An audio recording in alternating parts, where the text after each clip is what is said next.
Russia, Jesse? Iran, and China. They Yes. seem to be getting their tan in Latin America right now. What are they doing? Yes, we have things like Russian sailors who are enjoying ports of call in places like Venezuela and Cuba. And look, what we're seeing right here is further confirmation of what the conflict in Ukraine shed light on, and that is the rise of a new anti-American bloc with Beijing at its head. Moscow, in some ways, it's a stalking horse, but it also includes Iran. Now we're seeing Venezuela. It also includes affiliated terrorist groups like Hezbollah and Hamas, which are under the control of Iran's Revolutionary Guard Corps. So, yeah, there's a lot going on, and it's not good for the United States, especially given the leadership of our country right now.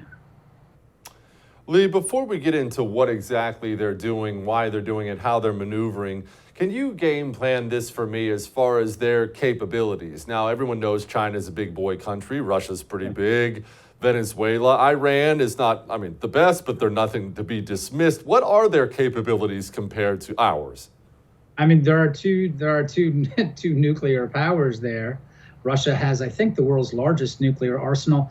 And astonishingly, our intelligence community and our Pentagon don't really know the size of China's nuclear arsenal exactly, but they know it's very large. Look, I think the fundamental point, Jesse, is something that you talk about all the time, and I think it's very significant. It's like, well, what is the readiness of the United States Armed Forces?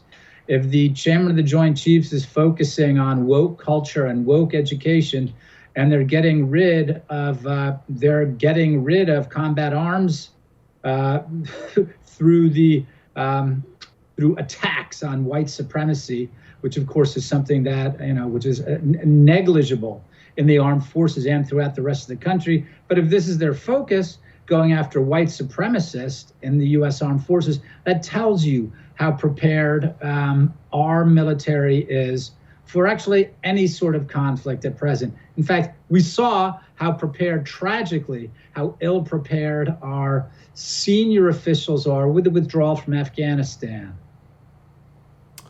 Lee, I hear countries like Russia and China and Iran, and I can't help but think our president of the United States is tied to these countries, is he not?